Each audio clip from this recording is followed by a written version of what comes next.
오늘은 재결의 세 번째 시간입니다. 오늘은 인간 타락을 중심으로 좀 나누고자 해요. 인간의 타락의 과정을 보면 하와는 사단에 과장되고 또 왜곡된 그 질문에 대해 그 창세기 3장 1절 좀 볼까요? 뱀이 여자에게 물어 이르되 하나님이 참으로 너희에게 동산 모든 나무의 열매를 먹지 말라 하시더냐. 사단이 지금 질문을 한 겁니다. 또 그녀 역시 과장되고 또 왜곡된 답변을 합니다. 그게 창세기 3장 2절 3절이에요. 여자가 뱀에게 말하되 동산 나무의 열매를 우리가 먹을 수 있으나 동산 중앙에 있는 나무 열매는 하나님의 말씀에 너희는 먹지도 말고 만지지도 말라 너희가 죽을까 하노라 하셨느니라. 그러니까 하나님 말씀에 대한 의심은 곧 타락의 시작입니다. 이 하와는 선악과를 먹으면 정령 죽으리라라는 하나님의 말씀. 우리 창세기 2장 17절 볼까요? 선악을 알게 하는 나무의 열매는 먹지 말라. 내가 먹는 날에는 반드시 죽으리라 하시니라. 또 3장 4절. 뱀이 여자에게 이르되 너희가 결코 죽지 아니하리라. 그러니까 사단의 말을 더 신뢰하는 이 불신앙에 빠지게 됩니다. 그리고 하나님의 말씀에 대해 불신하기 시작한 그 하와는 우리 창세기 3장 5절에 너희가 그것을 먹는 날에는 너희 눈이 밝아져 하나님과 같이 되어 선악을 알 줄 하나님이 아심이라. 그러니까 하나님과 같이 되려는 그 교만에 빠지게 됩니다. 다음으로 하나님과 같이 되려는 이 교만에 빠진 하와는 마침내 선악과를 따먹는 불순종을 행할 뿐만 아니라 그의 남편 아담에게도 동일한 불순종의 죄를 행하도록 유혹했어요. 그게 창세기 3장 6절이잖아요. 여자가 그 나무를 본즉 먹음직도 하고 보암직도 하고 지혜롭게 할 만큼 탐스럽기도 한 나무인지라. 여자가 그 열매를 따먹고 자기와 함께 있는 남편에게도 주매 그도 먹은지라. 이런 인간의 타락의 과정은 오늘날 우리들의 범죄에 빠지는 과정과 거의 흡사합니다. 먼저 사단의 유혹을 받아 하나님의 말씀을 의심하게 되고 그 다음에 불신과 교만에 빠지게 되며 또 최종 단계로 실제적인 이 불순종의 이 행함으로 죄를 범하게 되는 겁니다. 아담과 하와나 우리나 별 차이 없어요. 우리가 이런 범죄에 빠지지 않기 위해서는 무엇보다도 하나님의 말씀을 의심케 하는 이 사단의 유혹을 뿌리쳐야 합니다. 여러분 그게 그냥 쉽게 뿌리쳐질까요? 결코 그렇지 않죠. 그것은 하나님 말씀에 대한 철저한 연구와 묵상을 통한 이 영적 무장을 통해서만 가능합니다. 하나님의 말씀은 사단의 공격을 깨뜨릴 수 있는 성도의 유일한 공격력 무기예요. 우리 에베소 5장 7절. 그러므로 어리석은 자가 되지 말고 오직 주의 뜻이 무엇인가 이해하라. 예수님께서도 말씀으로 어떤 사단의 위험을 봉쇄하셨음을 기억하세요. 그게 우리 마태복음 4장 4절, 7절, 10절입니다. 예수께서 대답하여 이르시되 기록되었을 때 사람이 떡으로만 살 것이 아니요 하나님의 입으로부터 나오는 모든 말씀으로 살 것이라 하였느니라 하시니 예수께서 이르시되 또 기록되었을 때 주 너희 하나님을 시험하지 말라 하였느니라 하시니 이에 예수께서 말씀하시되 사단아 물러가라 기록되었을 때 주 너희 하나님께 경배하고 다만 그를 섬기라 하였느니라. 예수님이 사단의 시험을 이길 수 있었던 건 결국 말씀입니다. 우리도 동일해요. 인간의 타락으로 하나님과의 관계가 깨졌고 또 인간의 내적인 변화가 또 초래되었고 사망이 생겨나고 환경이 변화되었어요. 그러니까 인간의 타락 결과는 하나님과의 관계가 깨진 겁니다. 인간은 본래 아무런 장애 없이 하나님과 교통할 수 있었으나 타락한 후에는 그 교제가 끊어졌어요. 그러니까 아담과 하와의 범죄로 인해 하나님의 진노가 그들 위에 임했고 또 하나님 앞에 설 수 없게 된 겁니다. 그러니까 그들은 하나님의 교제를 추구하는 대신 하나님을 피해 도망하고자 했어요. 그들은 하나님을 은혜와 사랑의 대상이 아닌 공포의 대상으로 여기게 된 겁니다. 죄가 들어오면 그렇게 되는 거예요. 그 죄는 이처럼 하나님과 인간 사이의 교제를 가로막는 장애가 되는 겁니다. 하나님을 공포의 심판자로 여기게 하는 거고, 우리가 하나님과 교제를 원한다면 우리 안에 있는 죄를 제거해야 합니다. 그것은 오직 우리 주 예수 그리스도를 믿는 믿음으로, 우리 요한복음 14장 6절, 예수께서 이르시되 내가 곧 길이요 진리요 생명이니 나로 말미암지 않고는 아버지께로 올 자가 없느니라. 또 죄에 대한 철저한 회개, 우리 사도행전 3장 19절, 그러므로 너희가 회개하고 돌이켜 너의 죄 없이 함을 받으라. 이같이 하면 새롭게 되는 날이 주 앞으로부터 이를 것이요. 그러니까 예수의 믿음을 받고 또 그 믿음으로 예수 그리스도를 믿고 또 죄에 대한 철저한 회개, 회심, 이게 일어나야 되는 거예요. 이게 없이는 구원도 없는 겁니다. 여러분, 인간 타락의 결과 초래된 인간의 내적 변화는 뭘까요? 인성의 전적 부패를 초래합니다. 그러니까 인간이 저지른 모든 죄는 즉시 육체와 영혼의 모든 기능을 다 손상시켜요. 우리 창세기 6장 5절, 여호와께서 사람의 죄악이 세상에 가득함과 그의 마음으로 생각하는 모든 계획이 항상 악할 뿐임을 보시고, 로마서 7장 18절 볼까요? 내 속 곧 내 육신에 선한 것이 거하지 아니하는 줄을 아노니 원함은 내게 있으나 선을 행하는 것은 없노라. 그러니까 하나님의 형상을 상실한 겁니다. 그러니까 인간의 전적 부패는 하나님을 아는 지식과 또 의로움과 거룩함으로 구성된 본래 하나님의 형상의 손상이에요.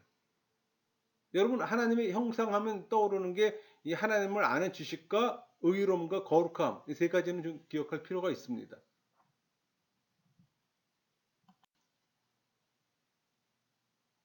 죄에 대한 이 오염과 죄책 의식을 가짐으로써 또 수치심이나 뭐 양심의 비난, 하나님 심판에 대한 또 공포감을 갖게 됩니다. 또 그것을 모면하기 위해 죄를 다른 존재에게 돌리고자 하는 또 비겁한 시도를 하게 되는 거고, 그게 우리 창세기 3장 12절 13절이잖아요.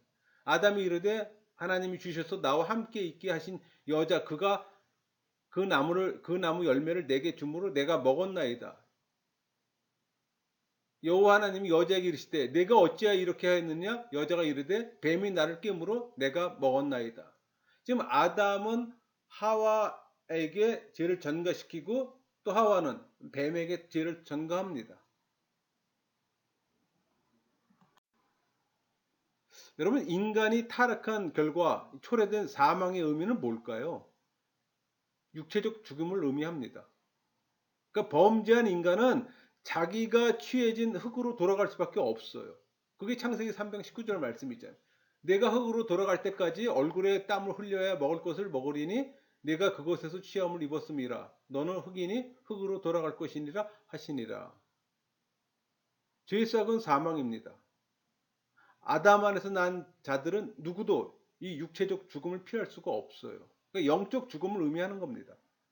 그러니까 인간은 이 범죄한 결과 진정한 이 생명과 행복의 원천인 하나님으로부터 격리됨으로써 영적으로 죽음의 상태에 있게 되는 거예요. 그게 에베소 2장 1절, 5절, 4장 18절 말씀이에요. 그는 허물과 죄로 죽었던 너희를 살리셨도다. 허물로 죽은 우리를 그리스도와 함께 살리셨고 너희는 은혜로 구원을 받은 것이라. 그들의 총명이 어두워지고 그들 가운데 있는 무지함과 그들의 마음이 굳어짐으로 말미암아 하나님의 생명에서 떠나 있도다.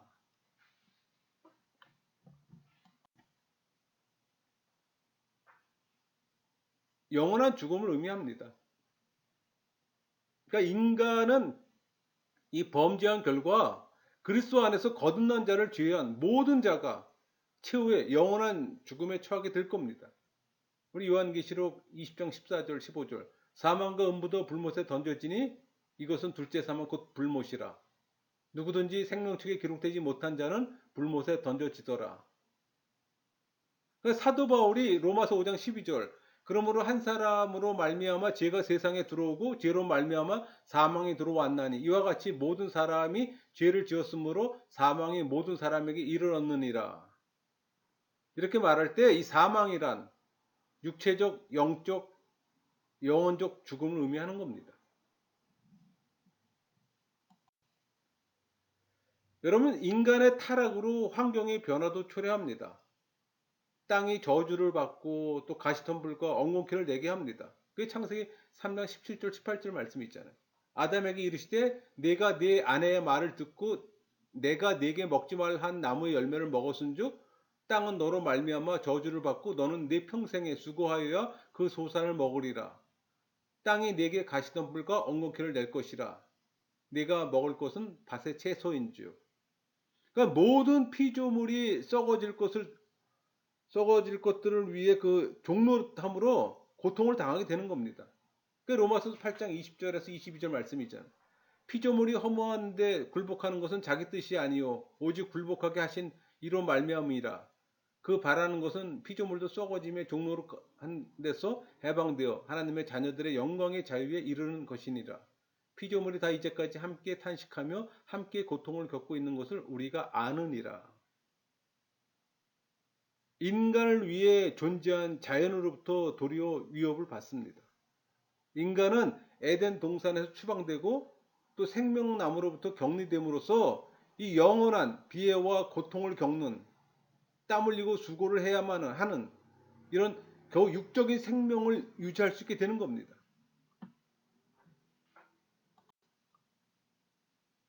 예수님이 재림하셔서 모든 악을 물리치실 때 자연은 그 본래의 상태와 아름다움을 회복하게 될 겁니다. 신앙인은 낙원에서 하나님과 교제를 나누며 또 생명나무 열매를 먹음으로써 이 복된 상태에서 영생을 또 누리게 될 겁니다. 우리 요한계시록 2장 7절 이기는 그에게는 내가 하나님의 낙원에 있는 생명나무의 열매를 주어 먹게 하리라. 여러분, 인간의 타락은 하나님의 섭리예요. 이 세상에서 일어나는 일 가운데 하나님의 섭리 밖에 존재하는 것은 아무것도 없습니다. 그렇다고 하나님께서 뭐 죄의 조성자라든가 죄에 대한 책임이 있다는 말은 아니에요. 하나님은 죄가 없으신 분이잖아요. 죄는 하나님의 영원한 작정 안에 있으나 하나님은 결코 죄의 조성자가 아닙니다. 하나님은 인간들이 자유의지에 따른 결과로 이 죄행이 있을 것을 미리 아셨어요.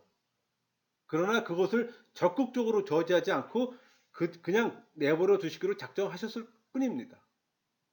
이를 신학용어로 허용적 작정이라고 얘기합니다.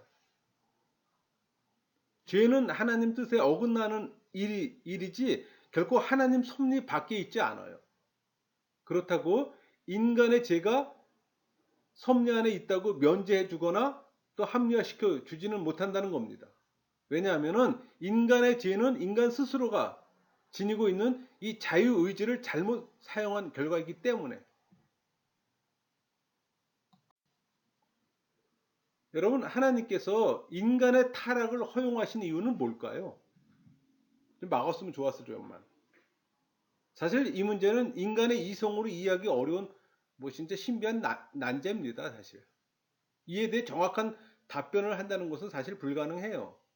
다만 성경에 근거해서 답변한다면 그것은 죄로부터 구원은 하나님의 능력을 보이고 그 이름이 온 땅에 전파되게 하시려는 목적을 위해서입니다. 그게 로마서 9장 7절이 답이라면 답이에요. 성경이 바로에게 이르시되 내가 이를 위하여 너를 세웠으니 곧 너로 말미암아 내 능력을 보이고 내 이름이 온 땅에 전파되게 하려 함이라 하셨으니 피조물이 알 수 있는 한계가 여기까지입니다. 여러분, 아담이 하나님의 거룩한 형상을 따라 창조되었다면 타락하는 것이 불가능한 일 아닌가 질문할 수도 있어요. 참고로 하나님의 형상은 에베소 4장 24절에 잘 표현되어 있습니다.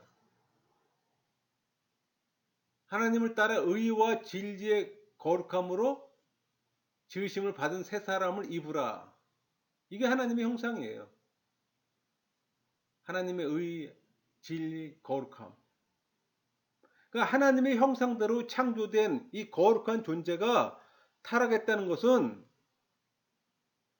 죄의 욕망이 이 거룩한 의지에서 기원했음을 암시하는 거예요.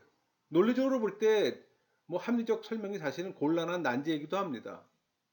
그러나 아담은 이 거룩한 의지를 가진 존재로 창조되었으며 또 그릇될 수 있는 의지도 가진 존재로 창조되었던 거예요. 그렇기 때문에 이 아담은 행위 언약의 준수를 통해 범죄할 가능성이 전혀 없는 완전한 상태도 이룰 수 있었어요.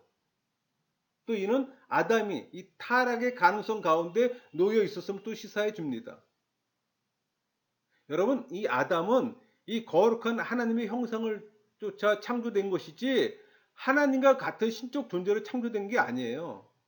하나님과 같이 완전한 거룩을 소유한 상태로 창조된 게 아니라는 사실입니다. 완전한 거룩을 소유한 이 하나님의 의지에 근거해 인간 또한 타락할 가능성이 전혀 없었다고 추론해서는 안 되는 겁니다. 그러니까 선한 천사들이 타락하지 않는 것도 그들이 하나님과 같은 거룩을 소유했기 때문이 아니라 하나님께서 그들에게 의로움을 계속 지닐 수 있는 은총을 더하셨기 때문이에요. 참고로 그 하나님의 형상에 관해서는 제 동영상을 참고로 보시면 도움이 될 것 같습니다. 여러분, 헬라어로 전가, 로기조마이, 그 역임을 받다, 뭐뭐에게 돌리다, 전가다는 그런 의미를 갖고 있는 이 법률적 용어입니다. 그러니까 로마서 우리 4장 6절, 8절, 22절, 23절, 24절 계속 언급되어 있잖아요. 여기심, 인정하지, 여기졌느니라, 여기졌다, 여기심. 계속적으로 지금 언급되어 있습니다. 그러니까 우리 기독교 신학에서는 아담이 지은 죄의 죄책과 오염이 후손들에게 전가되어지는 거예요. 그러니까 신앙인의 죄가 그리스도에게 전가되어지는 겁니다. 그러니까 그리스도의 의가 신앙인에게 전가되는 것과 관련해서 사용되는 단어예요. 그러니까 영적 존재인 이 천사의 범죄는 다른 천사들에 대한 대표성이 없기에 개별적 타락이라는 결과만을 낳습니다. 그러나 이 아담의 범죄는 그 안에서 난 모든 인류들을 죄인으로 만들었는데 이를 가리켜 소위 죄의 전가라고 말해요. 우리 죄의 전가 교리에 대한 성경적 근거는 로마서 5장 12절 19절 말씀이에요. 그러므로 한 사람으로 말미암아 죄가 세상에 들어오고 죄로 말미암아 사망이 들어왔나니 이와 같이 모든 사람이 죄를 지었으므로 사망이 모든 사람에게 이르렀느니라. 한 사람이 순종하지 않음으로 많은 사람이 죄인 된 것 같이 한 사람이 순종하심으로 많은 사람이 의인이 되리라. 이게 대표성의 원리예요. 또 화합의 원리이기도 하고. 여러분, 죄를 전간다는 것은 죄책과 오염을 정간다는 말입니다. 그 죄책이란 이 도덕적 과실을 행함으로 하나님의 공의를 만족시키지 못하는 이 법정적 책임을 얘기해요. 그러니까 아담의 죄가 인류에게 전가된 것은 인류가 친히 아담과 동일한 죄를 범해서가 아니라 양자 사이 연합관계 때문에 아담의 죄가 인류에게 정죄의 그 법정적 근거가 된 까닭입니다. 오염이란 죄를 말미암는 인간 심령의 악한 상태에 빠져 있는 걸 말하는 거예요. 이는 죄책의 결과입니다. 그러니까 아담 안에서 난 모든 인류는 모두 죄책을 갖고 있어요. 날 때부터. 그러니까 본성적으로 부패한 상태로 출생하는 겁니다. 그래서 성선설은 잘못된 사고체계예요. 성경적으로 성악설입니다. 그러니까 인간은 본성적으로 악해 성장하면서 더 악한 성향을 나타내고 스스로 힘으로는 아무런 선도 할 수가 없어요. 그게 로마서 3장 9절부터 12절까지 말씀인 거예요. 그러면 어떠하냐? 우리는 나으냐? 결코 아니라. 유대인이나 헬라인이나 다 제 아래 있다고 우리가 이미 선언하였느니라. 기록된 바 의인은 없나니 하나도 없으며 깨달은 자도 없고 하나님을 찾는 자도 없고 다 치우쳐 함께 무익하게 되고 선을 행하는 자도 없나니 하나도 없도다. 그러니까 아담의 죄가 전 인류에게 전가되었다는 사실은 어떻게 알 수 있을까요? 죄의 보편성을 통해 알 수가 있는 거예요.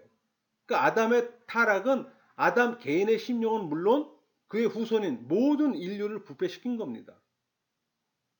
그러니까 동정녀 마리아를 통해서 태어난 예수님을 제외하고는 지구상에 살아있는 누구도 죄에서 벗어난 자가 없는 겁니다. 여러분, 죄의 보편성은 종교사적으로도 입증될 수 있을까요? 네. 인간의 도덕성에 있어 무엇인가 잘못되었다는 인식은 모든 종교에서 찾아볼 수가 있어요. 하물며 원시 종교를 봐도 인신제물은 제물들이 인간의 잘못에 대해서 신들의 노임을 달래려고 바쳐졌잖아요. 이슬람교 경전이 코란이죠. 코란은 인간 죄에 대한 이 보편성을 시인합니다. 이러한 죄성을 인격적인 신의 뜻에 대한 위반으로 이해했던 겁니다. 힌두교는 인격적인 신을 인정하지 않아요. 힌두교 경전 역시 죄에 대해 많이 다루고 있습니다. 여러 가지 참회의 방법을 기록하고 있어요. 불교는 절대적인 신의 존재는 부정하나 죄의 보편성은 긍정합니다. 그 죄는 본질적으로 모든 욕심, 특별히 이기적 욕심에서 출발된다고 보고 있어요. 그러니까 죄의 보편성은 절대 주권자이신 하나님을 인정하지 않는 종교에서도 인정합니다. 그러니까 지정의를 가진 인간이라면 누구나 알 수 있는 너무나도 명백한 사실이에요. 성경은 죄의 보편성을 가르칩니다. 구약에서는 노아 대홍수 사건에서, 또 솔로몬의 성전 헌당사에서, 또 욥의 탄식에서, 또 시편 기자의 노래에서, 또 자문과 전도자의 고백에서 잘 드러나고 있어요. 여러분들이 한번 시간 내서 한번 성경을 찾아보세요. 신약에서는 예수님의 교훈을 비롯해 사도 요한이나 바울, 야고보 그들의 교훈을 통해 명명백백하게 드러나 있습니다. 시편, 욥기, 요한복음 등 죄가 출생 시부터 계승된 유산물이며 따라서 인간성이 매우 일찍 임재하였기 때문에 모방 또는 이 습득에 의한 결과로 간주될 수 없음을 분명히 하고 있어요. 그러니까 아담 안에서 난 전 인류는 모두 날 때부터 선천적으로 죄악을 갖고 있는 겁니다. 로마서 3장 23절 모든 사람이 죄를 범하였음에 하나님의 영광에 이르지 못하더니. 여러분, 도덕적 의식이 전혀 없는 영화들이라 할지라도 그들 가운데는 죄가 있어요. 그 죄는 도덕적 의식을 통한 모방이나 습득에 의한 결과가 아니라 출생 시부터 계승된 유산물이기 때문에 이 도덕적 의식이 전무한 영아들의 죽음은 그들에게 죄가 존재한다는 것을 입증하는 결정적 증거입니다. 죄가 있는 자는 다 죽습니다. 그것은 죽음은 죄의 필연적 결과이기 때문에 로마서 6장 23절 죄의 삭은 사망이요 명백하게 말씀하고 있잖아요. 여러분, 하나님을 알지 못하고 죽은 영혼은 구원받을 수 있을까요? 물론 성경에는 영혼의 구원의 여부에 대한 분명한 언급은 없어요. 다만 누구든지 중생하지 아니하고는 하나님 나라를 보지 못하며 하나님의 아들 없이는 영생을 얻을 수 없다는 것이 성경의 기본적인 입장입니다. 우리 요한복음 3장 3절 5절 볼까요? 예수께서 대답하여 이르시되 진실로 진실로 내게 이르노니 사람이 거듭나지 아니하면 하나님의 나라를 볼 수 없느니라. 예수께서 대답하시되 진실로 진실로 내게 이르노니 사람이 물과 성령으로 나지 아니하면 하나님 나라에 들어갈 수 없느니라. 요한일서 5장 12절 아들이 있는 자에게는 생명이 있고 하나님의 아들이 없는 자에게는 생명이 없느니라. 명명백백하게 얘기하고 있잖아요. 그럼에도 불구하고 영화의 구원 여부에 관해서는 성경이 명확하게 답변하고 있지 않아 쉽게 속단해서는 안 됩니다. 이 문제는 전적으로 하나님께 속한 일임을 우리는 인정해야 하는 거예요. 말씀을 마치겠습니다.